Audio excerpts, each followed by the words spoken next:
हर शख्स के हिस्से में, हर शख्स के हिस्से में मेरे नबी पाक ने इज्जत लिखी। हर शख्स के हिस्से में रसूल पाक ने वकार, रिश्तों को हुजूर ने इतना मजबूत कर दिया, इतना मजबूत कर दिया कि रिश्ते रिश्ते नहीं दर्द बन गए। मां का नाम आता है तो आंखों में आंसू आ जाते हैं ना, मां का नाम आता है तो दिल तड़पता है ना। यार ये इनकलाब है जो मिलाद वाले रसूल ने बर्पा किया। वरना हजरत तारिक इब्ने अब्दुल्ला कहते हैं मैं हुजूर के ऐलान नबुव्वत से पहले भी मक्के आया था। आप फरमाते मैंने एक बूढ़ी औरत को, एक नौजवान को गले में रस्सी डाल के घसीट के ले जाते देखा, तो मैंने उससे कहा कि ये क्या कर रहे हो, कौन है ये बीबी, क्या मसला है? तो वो कहने लगा जी मेरी अम्मा है, बूढ़ी हो गई है, किसी काम की नहीं रही, तो बेचने जा रहा हूं। चलो किसी के बर्तन जब मांजेगी तो मेरे तो पास कुछ नफा आएगा ना बेचने। ये दास्तानें नहीं। अभी भी जिन लोगों की तबीयत सख्त होती है वो कत्ल नहीं कर देते माँ बाप को। वाकया सुनिए ना आपने कि अब्बा मेरे नाम जमीन नहीं कर रहा तो मार दिया। जब कलेजे सख्त होते हैं तो काम हो जाता है। एक तरफ वो मंजर था और एक तरफ ये मंजर है कि हजरत हलीमा सादिया रदी अल्लाह ताला अन्हा, उनका नाम नहीं है हजरत हलीमा का मुस्लिम शरीफ में, वो इमाम जुरकानी ने लिखा है, वरना मुस्लिम में ये रवायत अपने असल अंदाज में मौजूद है। हजरत अबू हुरैरा रदी अल्लाह ताला अन्हु फरमाते हैं कि जनाब हलीमा बूढ़ी औरत, सादी औरत। अगर आप कभी मुआशरती लिहाज से हजरत हलीमा का अंदाज देखेंगे ना, तवज्जो है मेरी बात पर, समझ आ रही है आप हजरात को? जो हमारा मुआशरती माहौल है ना, मुआशरती माहौल, तो हजरत हलीमा सादिया रदी अल्लाह ताला अन्हा की हैसियत आज के मुआशरे में अगर देखी जाए तो एक आया, बच्चों को पालने वाली आया नहीं होती, वो आया थी। स्कूल में एक आया होती है, जब बच्चा छोटे हमारे प्राइवेट स्कूल्स में बच्चे जाते हैं तो औरत संभालती है, दूध डाल देती है, कई दफा फीडर भी पिला देती है। बच्चा अगर पखाना पेशाब करता है तो खिदमत करती। ये औरतें उस जमाने में छोटे बच्चे ले जाती थी, पाला करती। तू बता ना, दाई की, आया की, मैं मिसाल दे रहा हूं। और नर्स की क्या हैसियत है मुआशरे में।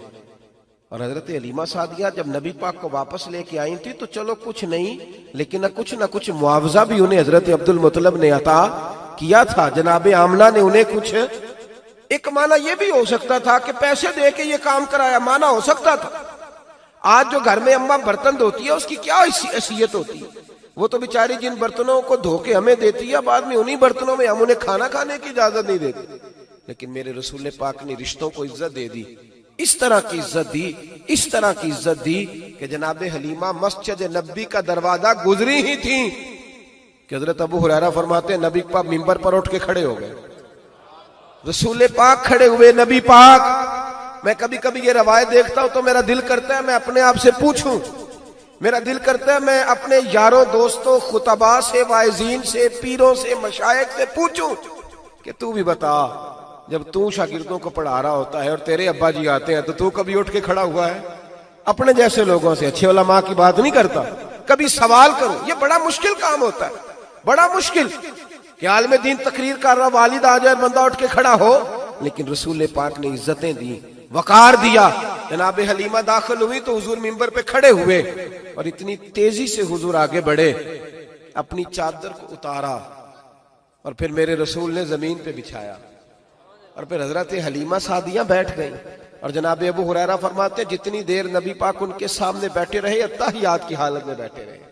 हुजूर ने रिश्तों को वो वकार दिया, वो हुस्न दिया कि रिश्ते दर्द बन गए हैं। अब माँ का नाम दिल में बाद में आता है, जुबान में बाद में आता है, आंसू पहले आते हैं। अब माँ का रिश्ता एक वकार है, एक हुस्न। अल-हावी लिल फतावा में इमाम जलालुद्दीन सयूती रहमतुल्लाह लिखा है, फतेह मक्का के बाद ना कमाल हो गया, वराईत अन्नास यदखुलून फी दीनिल्लाहि अफवाजा, फौजों की फौजें दीन में आ गई। एक जमाना तन्हाइयों का होता है, एक उरूज का होता है। उरूज के जमाने में बड़े ताल्लुक, बड़े रश, बड़ी बातें। अब हाल ये था फतेह मक्का के बाद के पहले तो एक आध आदमी कलमा पढ़ता था, फौजों की फौजें आती। एक दिन ना नबी पाक नमाज पढ़ाने आए मस्जिद में। मेरे नबी पाक सल्लल्लाहु अलैहि वसल्लम जब मस्जिद में आए तो मस्जिद खचा खच भरी हुई, गलियां भी भरी, 10,000 के करीब लोग मदीने में जमा। हुजूर के पीछे नमाज पढ़ने के लिए। पढ़िए सल्लल्लाहु अलैहि वसल्लम। नबी पाक सल्लल्लाहु अलैहि वसल्लम तशरीफ लाए ना, जैसे ही मस्जिद में दाखिल हुए तो 10,000 का मजमा उठ के खड़ा हो गया। हमारे लिए लोग खड़े होते हैं तो हमारी आंखें पुरनम नहीं होती, बल्कि हम अपना हक समझते हैं। हम कहते हैं इनका बनता है खड़े होना।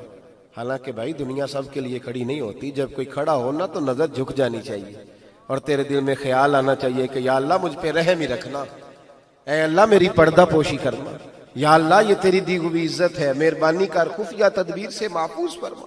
कि हमें एहसास नहीं होता इल्ला माशाअल्लाह। अल्लाह के महबूब दाखिल हुए तो 10,000 का मजमा खड़ा हो गया। 10,000 आदमी खड़ा हो तो एक कैफ बनता है। तो मेरे जैसा आदमी तो वेस्टकोट सीधी करने लग जाता है ना कि बड़ी शान है जनाब, कॉलर ठीक कर लो, दस्तार सीधी कर लो, क्या बात। इतने लोग भी कभी किसी के गाड़े के पीछे भागे, लेकिन नबी पाक का अंदाज क्या था? रसूल पाक की आंखों में आंसू आ गए। 10,000 आदमी खड़ा हुआ, हुजूर रो पड़े और इतना रोए कि जनाब अबू हुरैरा रदी अल्लाह ताला अन्हु फरमाते हैं कि मैंने नबी पाक के सीने से आवाज निकलती देखी। जब आदमी ज्यादा रोता है तो सीने से आवाज आती।